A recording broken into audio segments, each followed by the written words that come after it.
Hello, I am Dr. Tajiri Brackens, the Diversity, Equity, and Inclusion Specialist. Well, you may be wondering, what is it about little old me that got to be the specialist on diversity, equity, and inclusion? Well, the funny thing is, I never knew that that is what I would be doing. I was, at the time, a corporate travel agent working on a huge account. And one of the young ladies that I was speaking with that was helping to make her reservations, she saw something in me. You know, people will see things in you that you don't even see in yourself. And as we were communicating, she simply asked me, "What are you doing here?" My natural reaction was, "I'm here to pay my bills." But she said, "No, there's something more in you. What are you doing here? What is it that you would like to do? What is it that you feel comfortable in doing?" And I began to share with her, and she labeled it as diversity and inclusion. I did nothing with it at the time, but later on, I saw how that came into play, how that little seed that she planted got me to where I am today. So, fast forwarding, where I am today is I have understood throughout my 35-year journey as an entrepreneur the importance of relationships, the importance of getting to know people. And in that comes diversity, equity, and inclusion. It's through the relationships in which you're able to understand people. And from understanding people, you can get a stronger culture, you can get a stronger um, organizational culture, and you're just able to grow. And when you work together as a team, then you're able to be more productive in the long run. So it's within the relationships in which goals are able to be accomplished.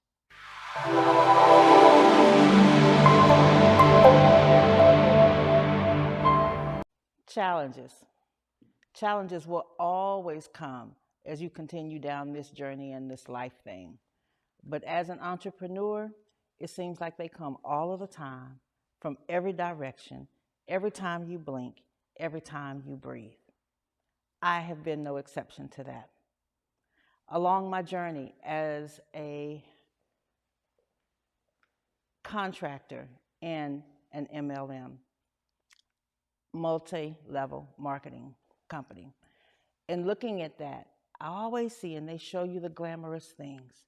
They show you what success looks like. They show you what it is that you can have. But they don't tell you everything that comes along with that. A big part of what I noticed when I saw those huge successful teams was that there was something different in what they were doing versus what those that were not as successful were doing. And I had to do a deep dive. What is it that they were doing that I wanted to have in my organization, that I wanted to have with my people, with my team? And as I dove deep and realized that the something that they had was relationships, it was the connection that they had with the team. And in that connection, it was true, authentic, and transparent leadership from those that were guiding them to the goals, that was working through the goals, that it was in those relationships that they were able to succeed.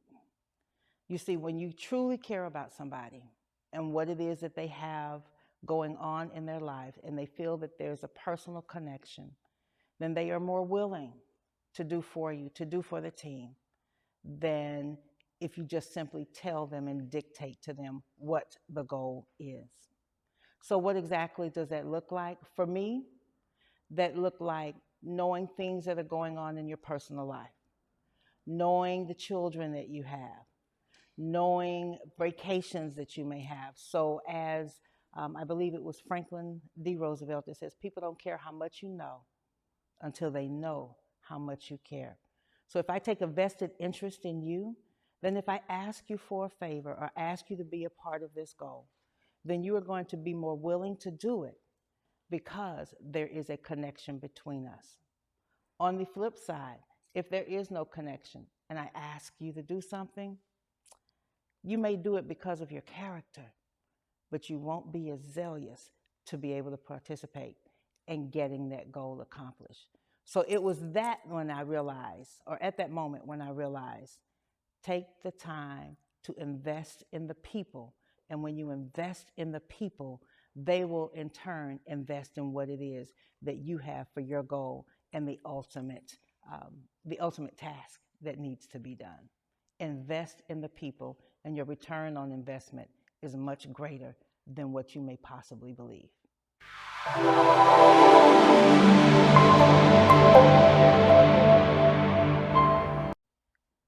Transformational leadership, transactional leadership. All three have to do in which the common denominator in all three is how you lead people and how you guide people. It is through the servant leadership that I believe is the strongest of the three. It's the foundation in which all three are built on. Because when you serve the people, then you're able to help them transform. And once you transform the people, then the transactions will ultimately come. So how did I get to that place in understanding those three types of leadership styles? I guess my foundation began with Jesus, the ultimate servant leader. Using that as my foundation is what I grew up on. It's what I built on. And once Jesus began to serve the people, then the people flocked to him and wanted to hear what it was that he had to say, wanted to be a part of his message. And from there, then there was a transformation within their lives. And with the transformation in their lives, then they went out and they served. And there was a transaction that was made. So that was my foundation in which I began to understand the true meaning of what leadership is. Because when it's all said and done, leadership is about moving people from point A to point B. And when you're able to do that, and they are able to accomplish their goals and get what it is that they want, you have done your job exceptionally well as a leader. So that's why I start with servant leadership. That's how I began in serving the people. And when they realize that you care about them, then they are more willing to do for you and to follow you. That's what leadership is for me. And that's why I dive into diversity, equity, and inclusion. When you include them in the process, they will go along with you and be joined at the hips and move forward with you and will be loyal to you and the cause and the goal. Leadership, servant leadership, that is my foundation.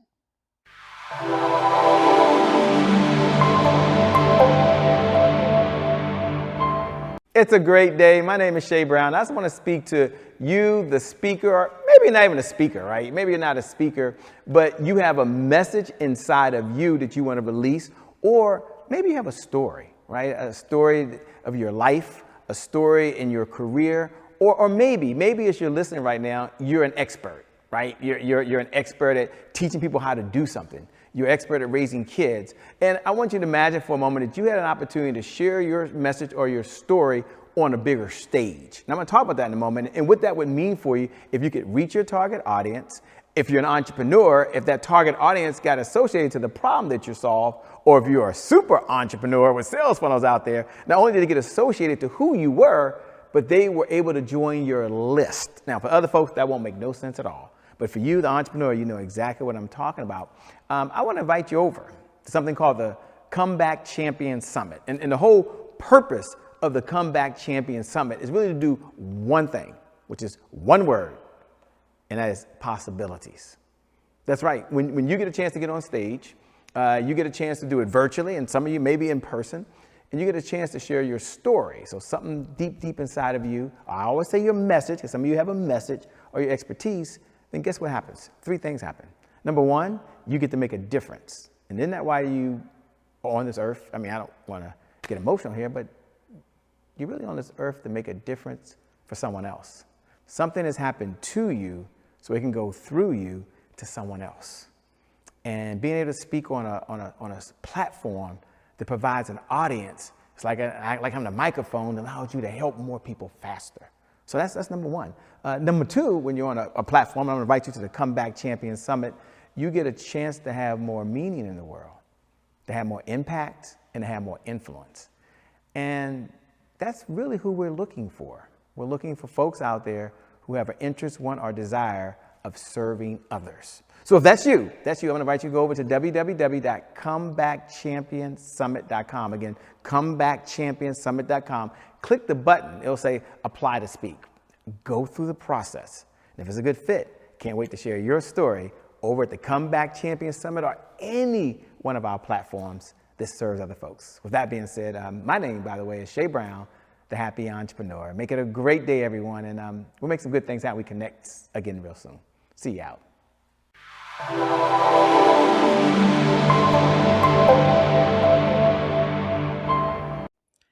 Tyrone Davis has a song.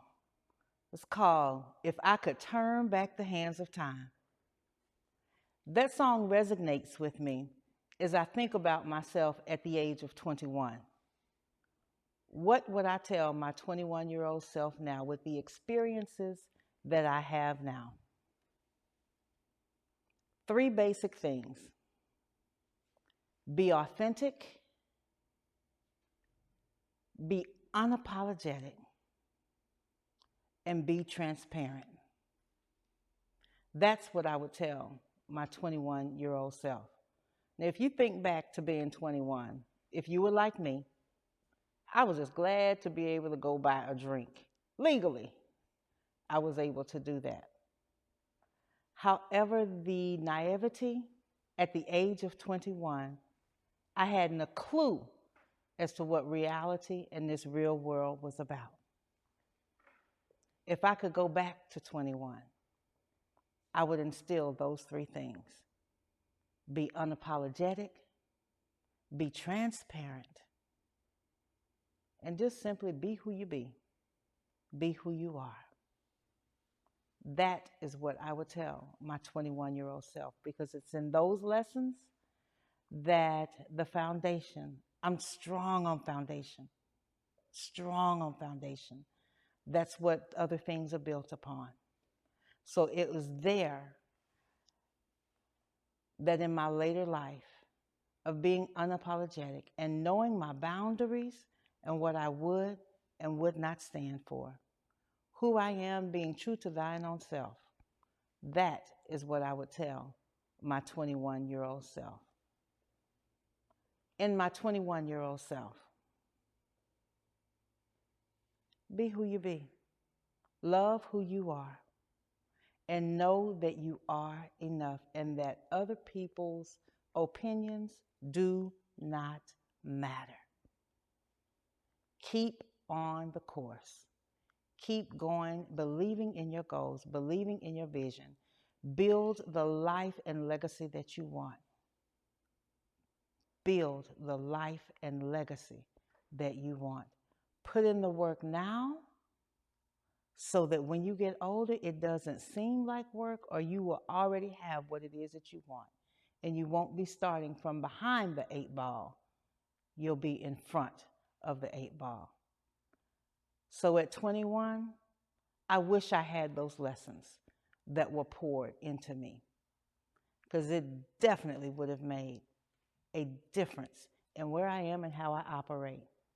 But as Romans 8:28 says, all things work together for good. So I had to go through those lessons to get to where I am today and be that unapologetic self and be that transparent self and to be that authentic self. It took me a while to get there, but I got there. I'm there and loving who I am and what I have become as of this date, and looking forward to what is becoming.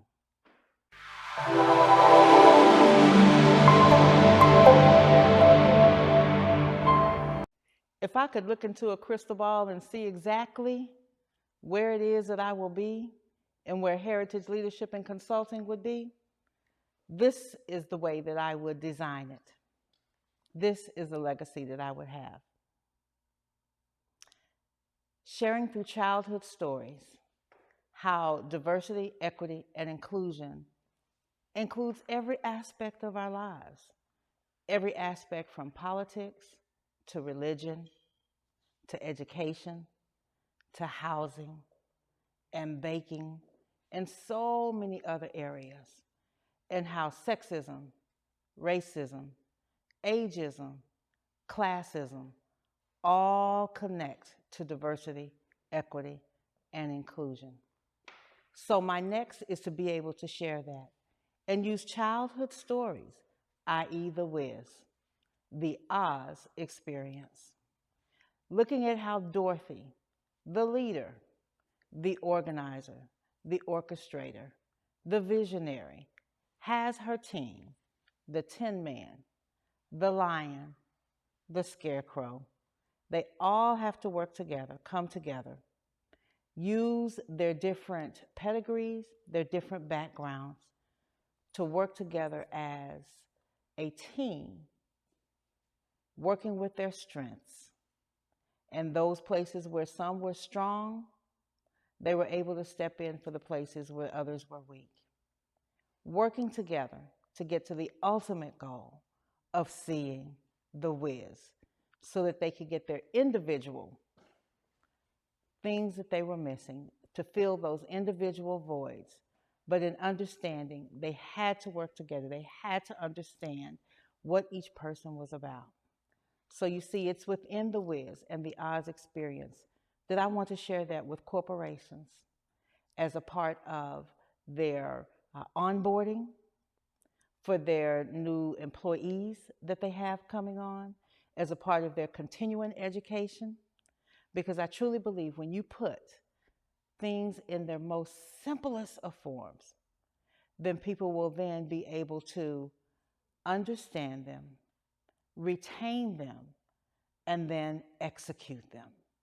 So I'm going to make it quite simple and plain for you.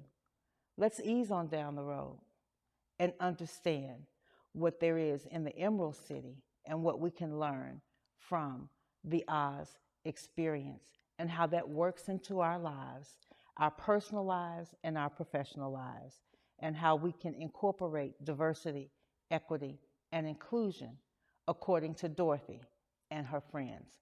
So that's what my next is sharing the importance of diversity, equity, and inclusion through childhood stories, i.e. the Wiz.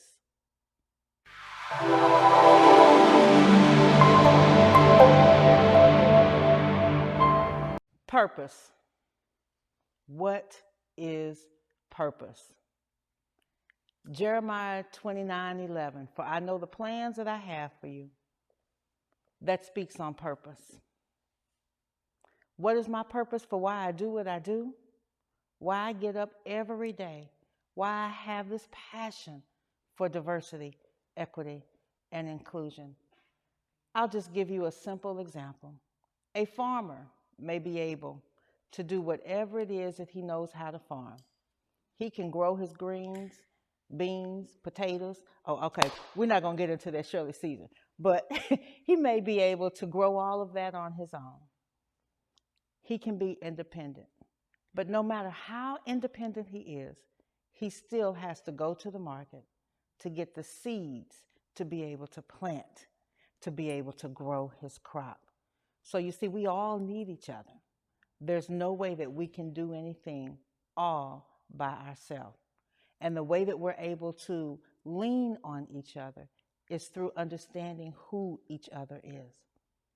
So my big purpose with diversity, equity, and inclusion, my purpose with Heritage Leadership Consulting, LLC, is to share what the importance is, how relationships help us grow in both personally and our professional lives. We all need each other. We are not an island.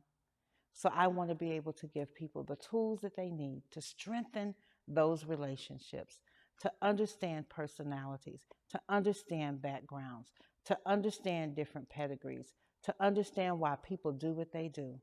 And once you understand why people do what they do, you'll understand why they act the way that they act, why they respond the way that they do. And once you get that basic foundation, you will then be able to cultivate a relationship that will propel you to your next, that will propel you to your next. So again, it's in the relationships in which we grow.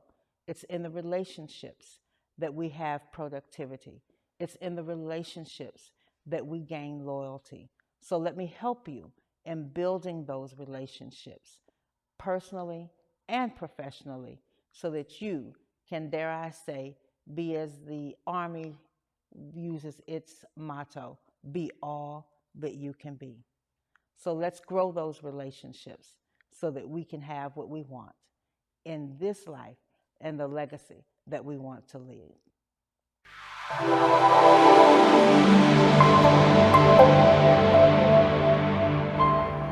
Thank you so much for watching the Making of an Entrepreneur DocuSeries. I just want to take a moment to talk to you. That's right, you that's watching right now. You the mom, or maybe you're the dad, or maybe you're an entrepreneur, or perhaps you're an auntie or uncle, but you're someone out there that has a heart to give, you have a heart to serve, and as you're watching this Making of an Entrepreneur DocuSeries, you may be thinking to yourself, wait a minute, I've had some life lessons, I've had some setbacks, I've had some experiences, I've gone through some things that have helped me become a better person, and I want to take that and I want to release that to other folks. Okay.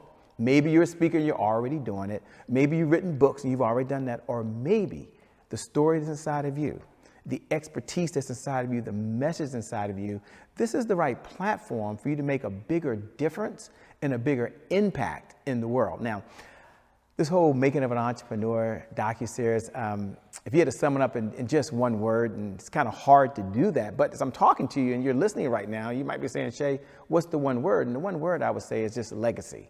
Legacy. There's a legacy I understand that you want to leave for your family, and I get that. But there's also a legacy of your knowledge. There's a legacy of your expertise. And think about this. You're able to share your message or share your story or share your expertise.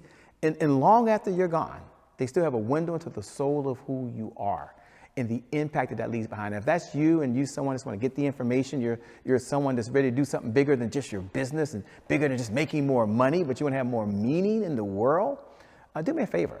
Go over to www.themakingofanontrepreneurdocuseries.com. I know that's a long email, a long address, but I want you to hear it again one more time. Themakingofanoentrepreneur.com. Now, when you get there, just put your first name and your last name and your phone number and information in there. Worst case scenario, you have a meeting with the team and decide, hey, me being a cast member, this isn't a good fit, but I had a lot of fun. Best case scenario, you decide to take a step.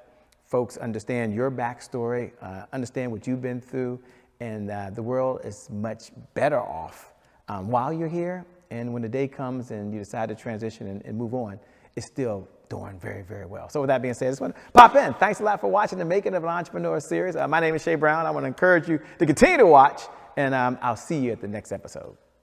God bless.